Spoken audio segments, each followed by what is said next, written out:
به نام خداوند جان و خرد. دنبال میکنیم داستان فریدون رو. بیا تا جهان را به بد نسپریم، به کوشش همه دست نیکی بریم. فریدون فرخ فرشته نبود، ز مشک و ز عنبر سرشته نبود. به داد و دهش یافت این نیکویی، تو داد و دهش کن فریدون تویی. جهانا چه بد مهر و بد گوهری، که خود پرورانی و خود بشکری. چنینیم یک سر که و مه همه، تو خواهی شبان باش خواهی رمه. معمولا به فردوسی به چشم یک عارف نگاه نشده، در حالی که عرفان پارسی به گونه‌ای از شاهنامه آغاز میشه. این خیلی جالبه که درباره فریدون میگه هر کسی میتونه به اندازه خودش یک فریدون باشه. قانون اساسی شاهنشاهی مزدایی ایران داد و دهشه، بر پایه داد و دهشه. داد یعنی دادگری، عدالت، قانون. ایرانیان نخستین قانون نویسان جهان بودن. و دهش یعنی چرخه خیر و نیکی در جامعه. و تخت نشستن فریدون از پادشاهی فریدون. به روز خجسته سر مهر ماه، به سر برنهاد آن کیانی کلاه. بزرگان شاهان ایران زمین، به شاهی بر او خواندند آفرین. به شاهی بر او خواندند آفرین. دل از داوری ها بپرداختند، به آیین یکی جشن نو ساختند.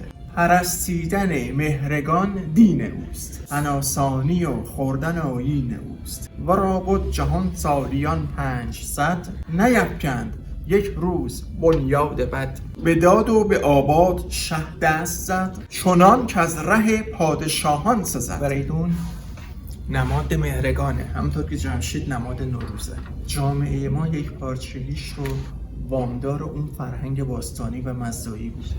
به بالا چو سرو و به رخ چون بهار، به هر چیز ماننده شهریار. از این سه دو پاکیزه از شهرناز، یکی کهتر از خوب چهر ارنواز. کهین بود با فر و برز و کیان، دو مهتر ز کینه سری پرزیان. سه خواهر ز یک مادر و یک پدر، پری چهره و پاک و خسرو گهر. به خوبی سزای سه فرزند من، چنان چون بشایند پیوند من. نکته دیگه‌ای که ما اینجا میتونیم بهش بیشتر دقت کنیم، دستیار وزیر فریدون هست به نام جندل. خیلی شبیه گندرب یا کندرو، همون وزیر ضحاکه. و ما در نشست پیش گفتیم که در انقلاب‌ها، در براندازی‌ها، در جابجایی‌ها، ساختار اداری بوروکراسی چندان تغییری نمی‌کنه. مرا گفت شاه یمن را بگوی، که برگاه خاموش گوید بگوی. بدان ای سر مایه تازیان، که از اختر بدی جاودان بی زیان. فریدون پیغام داده که میخوام این دخترها رو برای پسرانم خواستگاری کنم.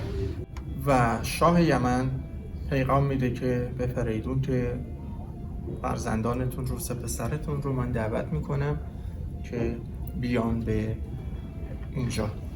فریدون به پسرانش چنین پند میده که در برابر شاه یمن چیکار بکنن.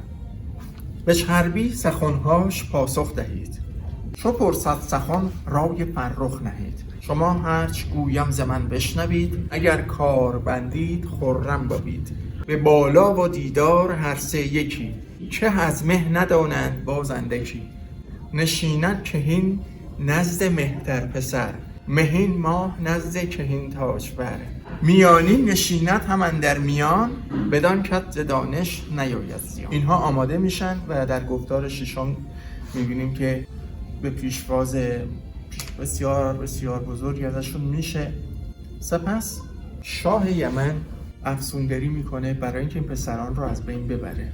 هامون و راغ و جایی که اینا بودن که یه شب میان میخوابن، سرمای بسیار سختی رو ایجاد میکنه، ولی اینها چون آمادگی داشتند جون به در میبرن. تمام این ترفندهای این پدرزن آینده ناکام میمونن. گفتار هفتم. چون از بازگردیدن این سه شاه، شد آگه فریدون بیامد به راه. بیامد به سان یکی اژدها، از او شیر گفتی نیابد رها. بیامد دمان سوی مهتر پسر، که او بود پرمایه تر تاجور. مهین گفت با اژدها روی جنگ، نبیند خرد یافته مرد سنگ. میانین برادر چون او را بدید، کمان را به زه کرد و اندر کشید. بگفت این و بنهاد رخ در گریز، اگر چند بودش دل پرستیز.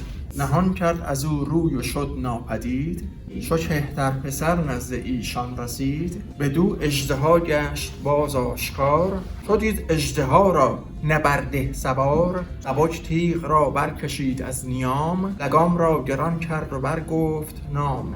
فریدون فرخ چو بشنید و دید، هنرها بدانست و شد ناپدید. خب یک آزمون بزرگ فریدون میذاره برای اینکه ببینه پس از خودش چه کسی شایسته پادشاهی هستش.